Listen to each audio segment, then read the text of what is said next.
Hello my dear viewers, I am Zahoor from Applied Science and Humanities. Today I am going to talk about stress, tension and anxiety. So these are the very common words nowadays. What does it mean? How does it happen? What are the various symptoms? How we can recognize, how we can treat it? So it is treatable, it is recognizable. We can recognize, we can do treat it at right time. So when someone says I am tense, when someone says I am stressed, what does it mean? Does it always it is negative? Does it always it is negative term which is to be taken as? No, it is not always negative. Stress is also useful. Your performance increases when you are in stress. When we say that it is negative, when your complaint increases, your performance decreases, then we say it is negative. We need to help the person. If someone is in negative stress, we need to help him, we need to treat him, we need to explain him that it is treatable. He can get rid of it. What are the means to get rid of it? One important thing is counseling, that is the talk therapy, that is to talk to your friend, that is to talk to your daddy. So these are the various means which I am going to talk in this video lecture. There are three responses of stress. One, fight, another flight, and another is freeze. So people show three different responses to one similar condition, that is the stress. So let you make to understand furthermore what does it mean. I have a glass in my hand. If I fill this glass, so let's see, if I fill this glass with water, and this is water is stress and it has filled in the glass. Now I have more stress, it's getting filled in the glass. So stress is building inside the glass. So if I fill it furthermore, there will be a condition one. Now there is no capacity in this glass. So what we should do? We should do two things. Either we need to have a bigger glass to increase the capacity of the glass, or we could do one thing, we could spill off some water. So I can spill off some water to create the space in the body. So this is how we should do it. I will teach you how we can do that in real life events. So all the three responses, that's fight, flight and freeze, all the three responses are normal to the abnormal situation. It does not mean someone who faints is weak. It's not someone who fights is strong. All the three responses to the situation which was abnormal in nature are normal. So now how we can handle and what does happen to the body when someone is stressed. So it comes at four fronts. It hits at four places.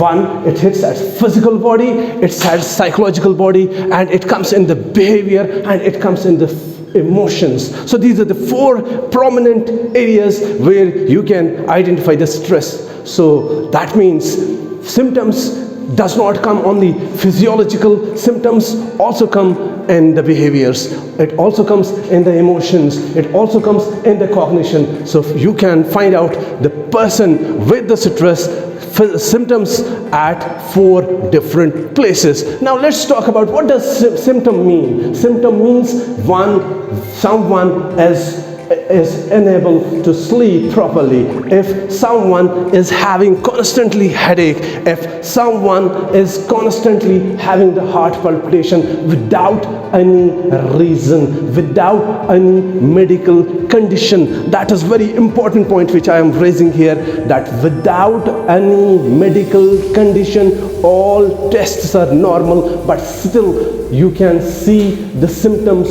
on physical body, on emotional parts, on cognitive parts, and on the behavioral parts. So let's identify the person who has the stress on these fronts. So someone having physical symptoms, let's talk about the physical symptoms. Continuous continuously having the headache, heart palpitation, body aches at various points, at joints, stomach ache, back ache. These are the physical symptoms of the stress. But one thing is very much clear, that there is no physical cause, no medical reason behind. So that's very important. And on the cognitive part, that means on the cognitive part means someone having the feelings, negative feelings all the day, throughout the week, continuously.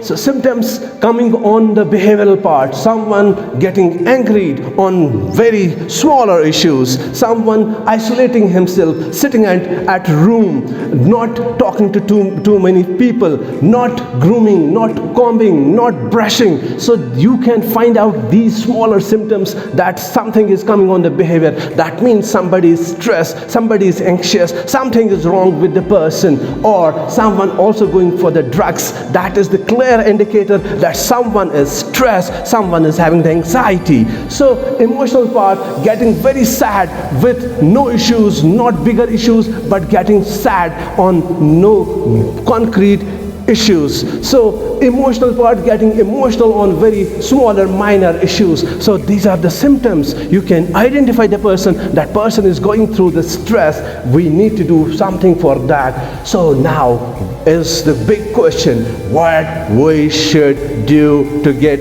rid of these symptoms. Let me talk about now how we can get rid of these symptoms. Okay, now would you like to know the causes? So there are two causes in general. One is internal cause, the another is external cause.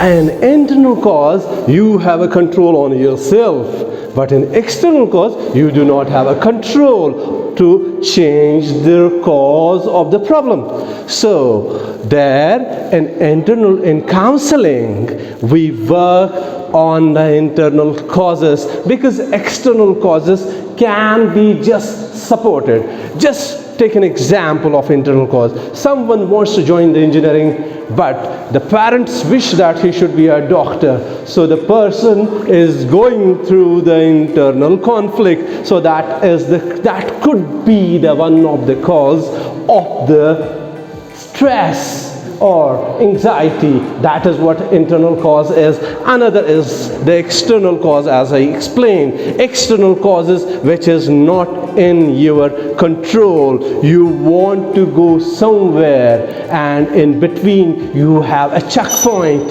and you have to cross that checkpoint. So you cannot tell them that this checkpoint is giving me the stress. So that is what is the external cause, which is not in the hands of the person. So these are in general, there are the two major causes of stress. One is internal and one is external. So we can talk about the internal cause and how we can help out, or a counselor can help out to solve the internal cause. Okay, now the question as I raised, how to get rid of the stress or the anxiety. That means either we should go to the professional, that is the very important thing, we should go to the professional. So professional, that means someone counsel you. That means we need to get this person to the counselor, or a person can himself do something for these symptoms. That means either he can pray to a God or Allah, or he can join the family events, or he can join the family, or he can make the new friends, or he can go involve himself in new activities which are his interests. That is something which he can do for himself. If still things are not going away, the symptoms still persist, that means he needs someone professional. That means he needs to go to the counselor. So counselor do what? He does not prescribe you the medicine. That is the very important thing. So it is the talk therapy. So counselor will talk to you, he will listen to you. So that means counseling is not going to help you in one session. So it is a process which counselor starts in the first session, then it depends upon the severity of the complaint, how many sessions are needed. So counseling is the talk therapy. It's a brief talk therapy. So counselor understands your problem, then he also understands your coping mechanisms, how you can cope, then he strengthens those. He helps you to get socialized. He helps you, gives you the ways and means of venting your stress out. So that is what counseling. So counseling means the person you go is a professional. He is keeping all those things confidential. He is not a judgmental. He should not judge you bad or good. So you have to build up, or the counselor has to build up the trust in the clientele. So it is being recorded in a file that is called a client file.